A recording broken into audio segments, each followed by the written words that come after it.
우리는 이 채플의 VIP입니다. 순창 고추장의 약장가 이제 막 이런 생각도 하고, 순장이 저 남친 생겼어요. 이제부터 너도 순장의 삶을 준비해야 된다 하라고. 맨날 뭐 당일에 숙모임 펑크내고 이제 학교 갔다 와서 다시 파봤어. 안 자랐네? 오빠가 담배를 너무 멋있게 펴요. 막 그런 거 이제 막 순장이 뒷목 잡고 쓰러지는 거죠. 이제 앞으로 26학번을 만나기까지 한 100일 정도가 남았다라고 생각을 하면 돼요. 그러면 그 100일 남은 시간 동안 우리가 그 친구들을 위해서 기도하고 또 이제 만나서 사랑해줄 준비를 하는 시간이다라고 생각을 하면 됩니다. 준비가 되셨나요? 아마 VIP들에게 이 새싹 머리핀을 나눠준 것 같은데, 저한테는 왜 나눠주는지 모르겠지만 어쨌든 그렇습니다. 여러분은 이 공동체에 들어와서 그 순장이라는 호칭이 좀 익숙해지셨나요? 네. 저는 처음에 들어왔을 때 나이 차이도 얼마 안 나는 그런 사람들인데 순장님이라고 불러야 된다. 그리고 순장이라는 용어 자체가 이렇게 조금 어색했어요. 그래서 뭐 같이 묻어달라는 건지 아니면 진짜 이제 심각하게 순창 고추장의 약장가 이제 막 이런 생각도 하고 그랬습니다.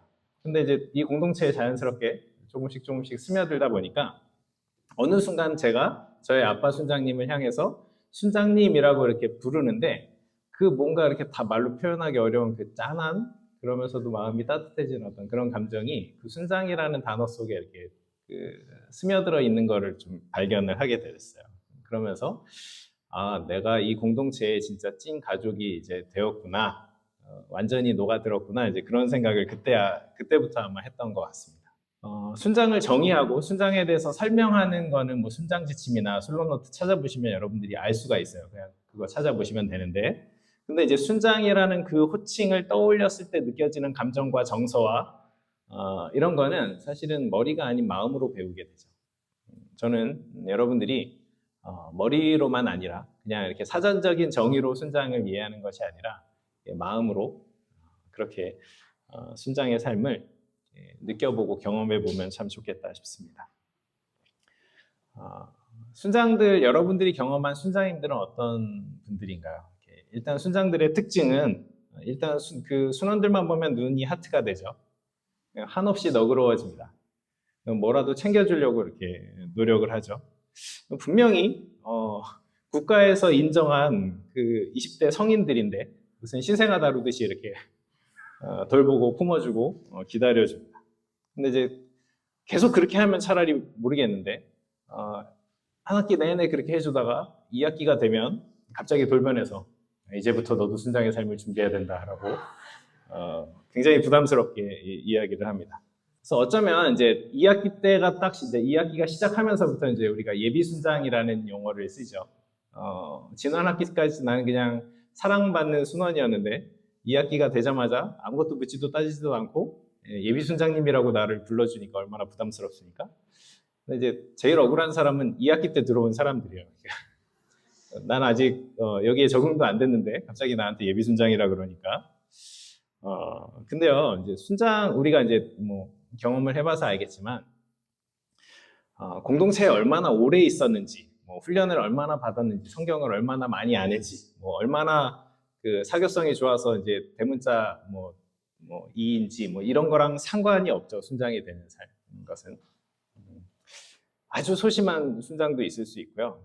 근데 그 아주 소심한 순장에 의해서 굉장히 많은 열매가 맺힐 수도 있습니다. 예수님께서 말씀하신 것처럼 먼저 된 자가 나중되고 또 나중된 자가 먼저 되는 것이 순장의 삶인 것 같습니다.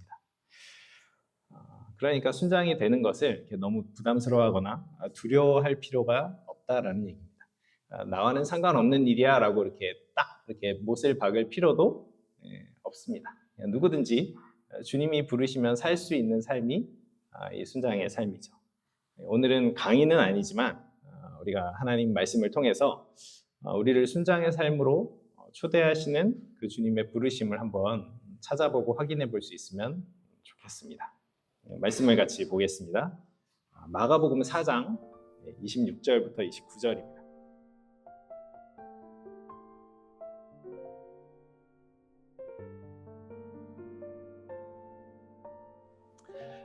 자, 이 비유는 마가복음에만 있는 비유입니다. 근데 이제 여러분들이 성경을 찾아보시면 알겠지만 그 병행 구절, 그러니까 요 비유가 시작될 때 그 위에 이제 설명하는 구절로 마태복음이랑 누가복음이 병행 구절로 같이 나와요. 이거는 이제 뭐 어떤 설명이냐면 이거랑 비슷한 비유가 다른 복음서에 여기에도 나와 있다라는 그런 뜻이거든요. 그래서 이제 비슷한 것들이 같이 이렇게 묶여 있는, 그러니까 같은 비유를 이렇게 뭐 다른 쪽에서는 어떻게 썼는지 뭐 이렇게 차이를 이렇게 알기 위해서 그렇게 변기를 해놓는데, 여러분들이 실제로 찾아서 읽어보면 알겠지만 내용도 다르고요, 초점도 달라요. 그래서 학자들이 뭐 이렇게 지금 성경에서는 이제 인쇄된 거에는 이렇게 나와 있지만 많은 학자들이 이거는 마가복음에만 있는 독특한 비유다라고 이렇게 인정을 합니다. 일단 여기 병행 구절이라고 써 있는 마태와 누가복음에 나와 있는 거기도 이제 그 씨 뿌리는 비유가 나와 있는데 거기서의 초점은 뭐냐면 작은 씨앗이 큰 나무로 성장하는 그 잠재력을 가지고 있다. 그래서 겨자씨 하나 같은 것이 많은 새들이 깃들이는 큰 나무가 된다. 이제 이런 그 초점이 들어가 있어요. 근데 오늘 지금 이제 우리가 읽은 본문에 나오는 이 비유의 핵심은 뭐냐면 씨가 저절로 자란다라는 거예요. 그러니까 초점이 다르죠. 예수님이 지금 하나님 나라를 사람이 씨를 땅에 뿌리는 걸로 비유하고 계세요. 근데 이 씨는 일단 땅에 뿌려지면 마치 가만히 놔둬도 그냥 스스로 싹을 내고 자라는 것처럼 묘사가 되고 있죠. 따라서 예수님은 이 비유를 통해서 하나님 나라의 복음도 이 씨앗처럼 작고 연약한 형태로 사람의 마음에 심기지만 그 복음 안에 생명력이 있기 때문에 스스로 싹을 내고 자라서 때가 되면 결실한다는 것을 가르쳐 주시고 싶으신 것 같아요. 그리고 바울도 이 진리를 깨닫고 다른 성경에서 동일한 고백을 해요. 자, 고린도전서 3장 6절을 우리가 함께 읽어보겠습니다. 바울은 이방인의 사도라는 별명을 가지고 있어요. 그만큼 많은 곳을 돌아다니면서 많은 사람들의 마음에 하나님 나라의 복음을 심어 주었어요. 그리고 아볼로는 이제 성경 교사였는데 복음을 받아들인 그 신자들에게 그들의 믿음이 성장할 수 있도록 마치 이렇게 생수 같은 하나님의 말씀을 풀어서 설명해주고 가르쳐주는 일을 했어요. 둘 다 열심히 일하는 하나님의 사역자들이었어요. 근데 그렇게 열심히 심고 물을 주는 일을 했던 그 바울이 마지막에 결론적으로 하는 그 고백이 뭐냐면 하나님께서 자라나게 하셨다라는 거예요. 이 사람들이 수고하지 않았다는 말이 아니에요. 어차피 하나님께서 하실 거니까 수고할 필요 없다 이런 얘기도 아니에요. 어떤 상황에서든지 사람이 어떤 수고를 하든지 결국 생명이 태어나고 자라고 결실하는 것은 하나님께 달려있다라는 것을 강조하고 싶은 거예요. 여러분 한번 그 실제 농사 짓는 거를 생각을 해보세요. 우리가 뭐 직접 농사를 지었던 적은 없겠지만 우리가 이제 상상할 수 있는, 예측할 수 있는 게 있죠. 농부가 씨만 뿌려놓고 아무것도 안 할까요? 당연히 아니죠. 오히려 많은 일을 열심히 할 겁니다. 씨를 뿌린 다음에는 뭐 물을 주고 거름을 주고 잡초를 제거하고 매일매일 이제 하루도 빠짐없이 아마 그 내가 뿌린 씨앗을 잘 자라게 하기 위해서 일할 거예요. 오늘 이 비유에서도 씨를 뿌린 사람이 밤낮 자고 깨고 한다라는 이런 표현이 그냥 맨날 잠 안 잔다는 뜻이 아니라 그냥 평범하게 흐르는 그 일상을 열심히 살아간다라는 그런 의미겠죠. 그러니까 말 그대로 농부로서의 일상을 살아가는 겁니다.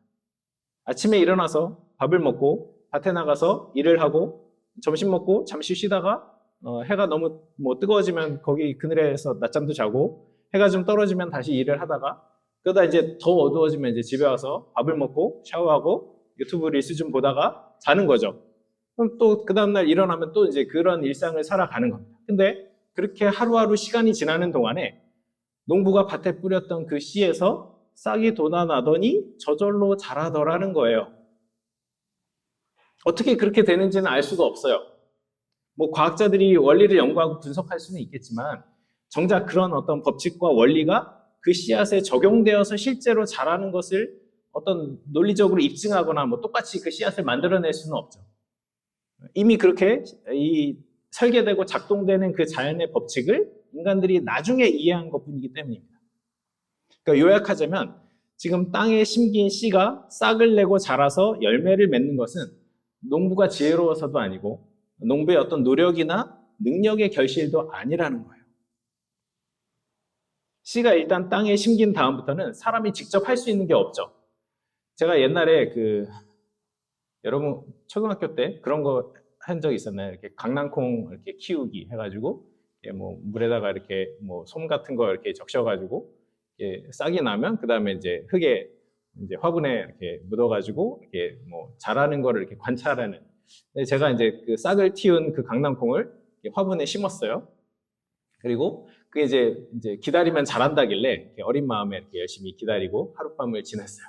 그 다음에 화분을 파봤어요. 안 자랐네? 그리고 다시 또 이제 학교 갔다 와서 다시 파봤어. 안 자랐네? 제가 그거 되게 열심히 했는데 그거 열심히 한다고 저의 그 노력이나 그 열심 때문에 씨가 자라지 않죠. 사람이 할 수 있는 일이 아니라는 거예요. 그러니까 씨가 이 싹을 틔우고 땅에 뿌리를 내려서 잘 자랄 것을 믿고 기다리는 것이 농부의 일이에요. 농부는 씨가 잘 자랄 수 있는 주변의 어떤 환경을 만들거나 조건을 만들어줄 수는 있지만 그 씨앗이 발화하고 자라도록 할 수는 없어요. 그죠? 그건 하나님이 하시는 영역입니다. 따라서 이 비유에서 농부의 수고가 구체적으로 묘사되지 않는 것은 실제로 농부가 아무 일도 하지 않기 때문이 아니라 씨가 자라는 그 근본적인 원인이 하나님께 있다라는 것을 강조하기 위해서 그 주변적인 인간의 노력과 수고가 생략된 겁니다. 농부는 분명히 성실하게 최선을 다해서 일했을 거예요. 근데 그렇다고 일만 하지는 않았겠죠, 또. 아무리 헌신적인 농부라도 하루 24시간 365일을 뭐 이렇게 밭에서 먹고 자고 이렇게 지내면서 이렇게 일만 하지는 않을 거 아닙니까? 자기가 심은 그 씨를 위해서 내가 이 씨를 위해서 나의 한평생을 헌신하겠다 뭐 이렇게 살지는 않을 거 아니에요? 잠도 자야 되고 밥도 먹어야 돼요. 쉬기도 해야 되고 놀기도 해야 돼요. 농부의 일은 농사를 짓는 것이지만 그렇다고 다른 일은 전혀 안 하면서 농사만 짓는 그런 농부는 없어요. 그죠? 우리도 학생이지만 하루 종일 공부만 할 수 없죠. 순장이라고 하루 종일 전도하고 순모임만 할 수는 없습니다. 무슨 뜻이냐? 인간의 수고라는 것이 한계가 있다라는 거예요. 그래서 어떤 결과의 근본적인 원인이 될 만큼 그렇게 대단한 원인이 될 수 없는 것이 인간의 노력이라는 겁니다. 내 딴에는 최선을 다했다고 자신할지라도 그것이 어떤 변화를 만들어내기에는 역부족일 수 있다는 거죠. 마찬가지로 우리가 순장으로 헌신해서 순원들을 위해서 시간과 돈과 마음과 정성을 쏟아가면서 최선을 다해서 그들을 사랑하고 품고 섬긴다고 하더라도 그것만으로는 내 순원이 변화되고 성장할 만한 충분한 조건이 되지 못한다라는 거예요. 그렇다면 이 비유가 가르쳐주는 그 교훈은 인간의 노력은 쓸모없고 하찮으니까 굳이 수고할 필요가 없다. 이걸까요? 당연히 아니겠죠. 이것은 우리가 감당할 수 없는 그 무거운 부담과 책임감에서 우리를 해방해줘요. 그리고 동시에 우리 어깨에 잔뜩 들어간 그 힘을 빼게 함으로써 참으로 자유롭고 즐거운 마음으로 헌신할 수 있게 도와주는 겁니다. 28절에는 땅이 스스로 열매를 맺대라고 이렇게 말하고 있죠.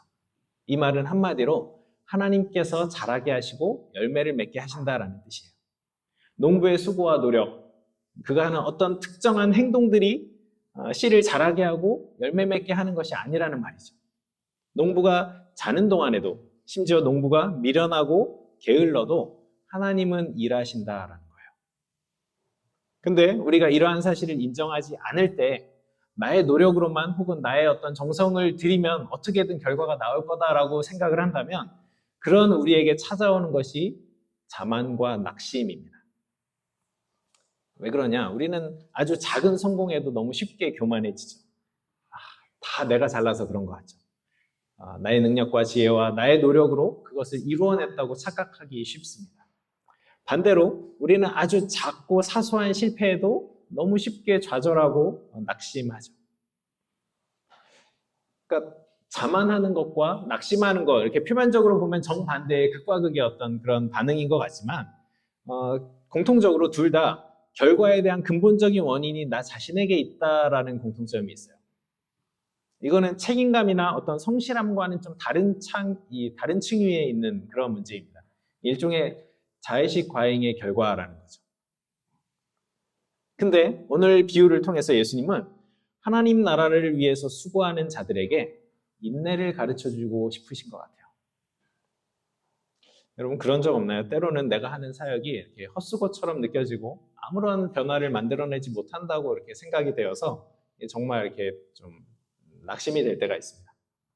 우리 이제 오늘 총대표단 이제 열심히 이 체프를 위해서 준비하고 그랬을 텐데 여러분 이제 들어오시면서 총단들이 이제 계속 예비순장인지 아닌지 이렇게 물어보면서 예비순장이라 그러면 이제 머리에 새싹 이렇게 꽂아주고 이제 막 그랬죠. 아마 열심히 회의해서 이렇게 사역 계획하고 준비했을 겁니다. 그리고 이제 많은 고민 속에서 어떤 것들을 해보겠다라고 이제 계획을 하고 여러분들에게 공지를 할 겁니다. 공지도 아마 되게 고심해서 했을 거예요. 근데 아무도 공지 내용을 모른다. 심지어 공지가 올라왔다는 것도 몰라. 이제 낙심이 되겠죠. 순장들 한 학기 혹은 1년 내내 순원들을 위해서 열심히 기도하고 사랑해줬는데 그런 순장의 마음은 몰라주고 맨날 당일에 순모임 펑크내고 채플 때 핑계대고 놀러가는 그런 순원들 있죠. 네. 지난 학기 한번 떠올려 보세요. 여름 수련회 한번 가자고 그렇게 사정을 해도 종강하자마자 알바 잡고 해외여행 가고 연락 두절되는 순원들 분명히 있었을 겁니다. 순모임 진도 좀 나가려고 그러면 이제 앞에서 졸고 있고 딱 둘이 하는데 이제 혼자 조는 거죠. 세상 지루한 표정으로 이렇게 빨리 끝내달라고 이렇게 눈빛 공격하고 그래도 그 정도는 할 만하죠. 이제 그 순장들의 가슴을 덜컥 내려앉게 만드는 그 순원들의 한마디. 순장이 저 남친 생겼어요. 내지는 여친 생겼어요. 근데 이제 상대가 불신자야. 그럼 오빠가 담배를 너무 멋있게 펴요. 막 그러면 이제 순장이 뒷목 잡고 쓰러지는 거죠. 그리고 이제 순장은 낙심하고 자책하고 좌절합니다. 내가 순장 자격이 있을까? 내가 기도가 부족했나? 사랑이 부족했나? 놓치거나 빼먹은 거 없나? 내가 최선을 다하지 않았나? 나는 최선을 다했다고 생각했는데 뭐가 문제지? 나는 혹시 실패한 순장일까? 근데 이 비유를 여러분 잘 보시면 심고 물 주는 사람의 수고가 헛되지 않다라고 우리에게 가르쳐줘요. 오히려 하나님이 우리의 수고를 사용하셔서 잘하게 하신다라는 것을 알 수가 있습니다. 그러니까 하나님께서 잘하게 하신다라는 것은 우리의 수고와 애씀이 무의미하게 만들어지는 것이 아니에요. 하나님은 반드시 성공하시는 분이죠. 반드시 잘하게 하실 거예요. 그렇다면 우리의 수고와 우리의 애씀이 반드시 결실을 맺게 하실 거라는 거예요. 그래서 오히려 우리의 수고와 그 노력이 더 의미 있고 가치 있게 만들어지는 거예요. 왜? 하나님의 손 안에서. 그분은 결국 우리의 이 수고와 노력을 사용하셔서 성공을 만드실 거니까. 단지 이제 우리가 기억해야 될 것이 있다면 우리가 예상하고 바라는 그 결실의 때와 하나님께서 정해두신 그 결실의 때가 조금 다를 것 같아요.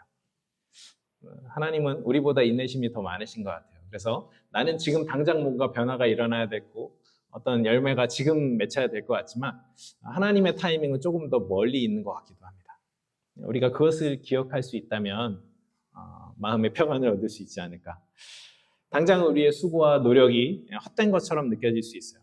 캠퍼스 복음화의 길은 여전히 멀어 보이고 우리의 순원들은 여전히 어리게만 보일 수 있습니다. 그리고 그런 모습을 보는 순장들은 지치고 낙심되고 염려가 될 수 있죠. 그러나 그런 절망감 속에서도 포기하지 않고 나에게 주어진 그 자리에서 복음을 심고 키워내는 자들의 그 수고를 통해서 우리 하나님께서 그 수고들을 헛되지 않게 하실 겁니다. 주님은 연약한 우리의 최선을 사용하셔서 싹이 나고 자라게 하시고 그래서 결국에는 땅이 스스로 열매를 맺게 하실 겁니다. 바울은 갈라디아서에서 비슷한 처지에 있는 이 갈라디아 교회를 향하여서 이렇게 격려를 하고 있습니다.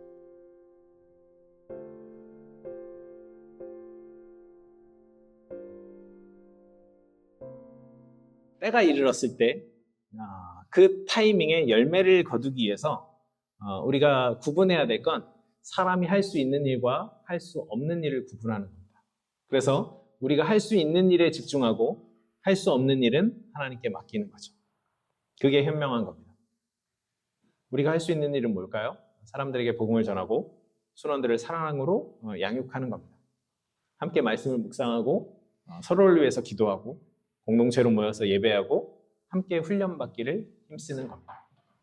그렇게 우리가 해야 될 일에 집중할 때 하나님께서 결국 씨앗에 싹이 나게 하시고 이삭으로 자라게 하시며 충실한 열매를 맺게 하실 겁니다.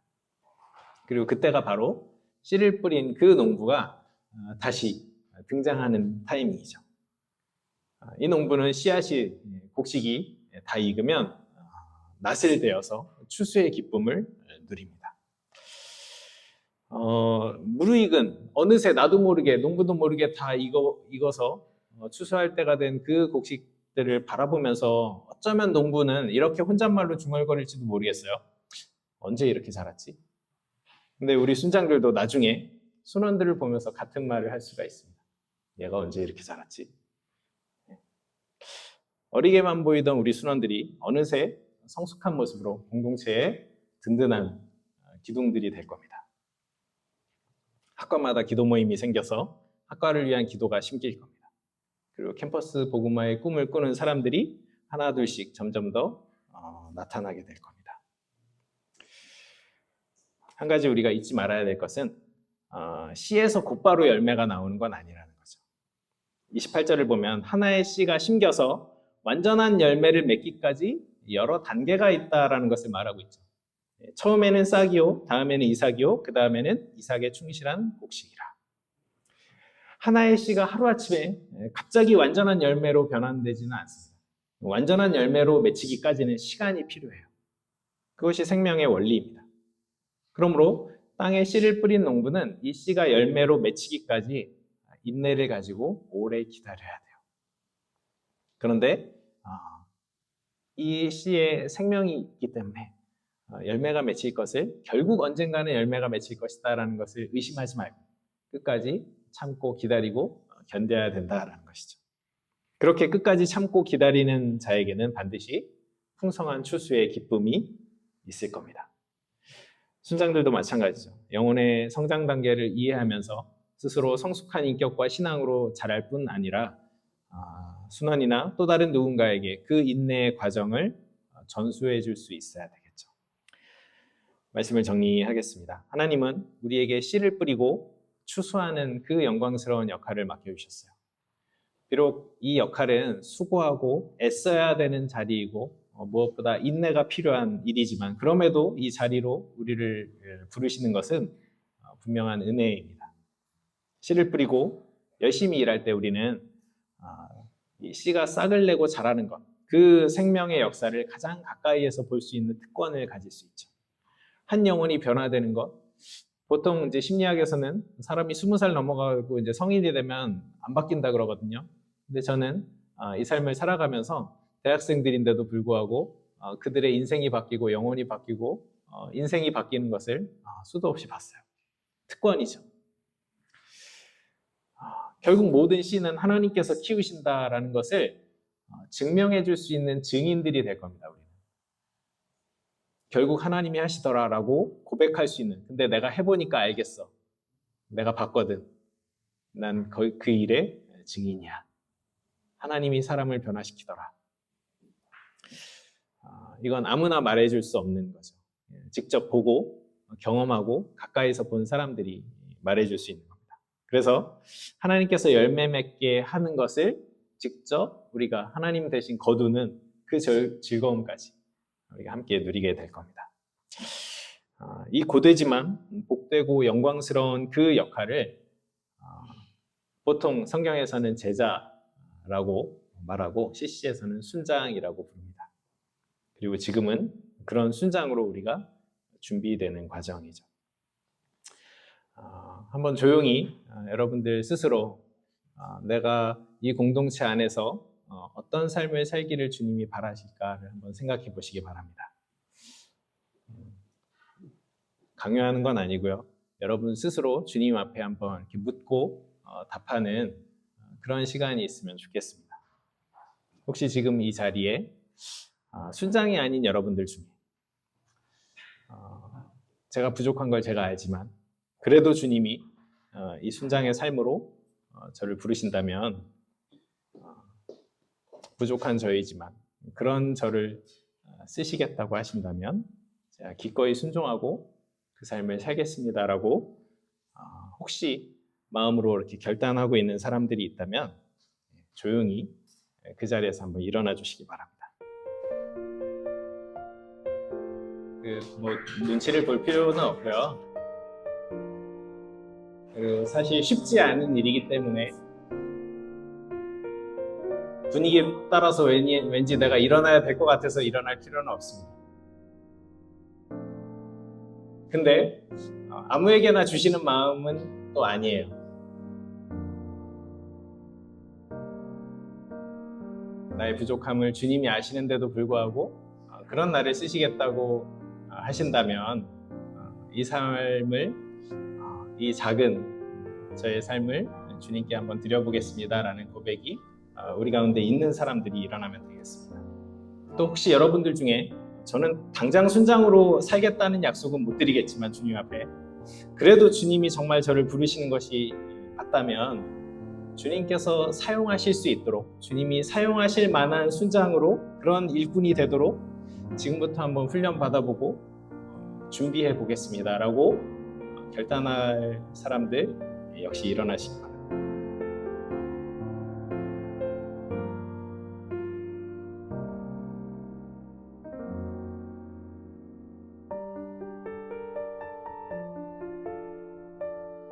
마지막으로 저는 여전히 부담스럽고 두렵지만 그럼에도 불구하고 하나님이 키우시고 하나님이 잘하게 하신다라는 것을 제가 믿고 그 삶을 위해서 아예 가능성을 닫아두지 않고 주님이 부르시는지 안 부르시는지를 내가 기도하고 생각해 보겠습니다 라고 고민하고 있다면 역시 믿음의 표현으로 그 자리에서 일어나시기 바랍니다.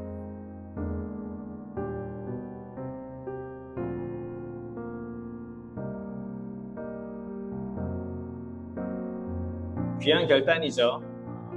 사람들의 시선을 보거나 왠지 분위기에 따라서 그렇게 결단할 수 있는 자리는 아닌 것 같습니다.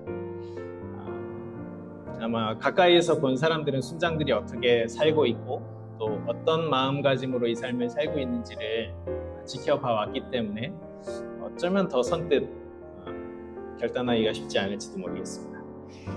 그래서 이들을 위해서 기도해 줄 수 있는 사람은 사실은 같은 순장들밖에 없는 것 같아요. 먼저 순장의 삶을 살고 있는 우리 순장님들이 일어선 이들을 위해서 같이 기도하는 시간을 가지면 좋겠습니다.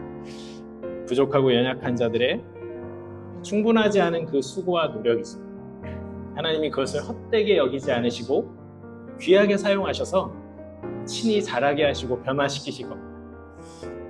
이 시간 주님 앞에 결단하고 일어선 우리의 예비 순장들을 위해서 한번 기도하면 좋겠습니다. 하나님, 우리가 그랬던 것처럼 이 작은 자들의 헌신과 섬김을 통해서 이 세상에 하나님의 사랑을 알게 하여 주십시오. 캠퍼스에 잃어버린 영혼이 주님께 돌아오는 통로로 이들을 사용하여 주옵소서. 이들을 통해서 하나님의 사랑이 필요한 자들에게 예수 그리스도의 복음이 전해지게 하시고 성령 충만하신 그 성령의 충만하신 은혜가 흘러가게 하옵소서. 혹시 가까이 있는 사람들은 또 찾아가서 어깨에 손을 올리고 호응하며 같이 한번 기도하겠습니다.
주님, 부족하고 연약한 우리를 부르셔서 주님과 함께 일하는 자, 주님의 동역자로 삼아주셔서 감사합니다.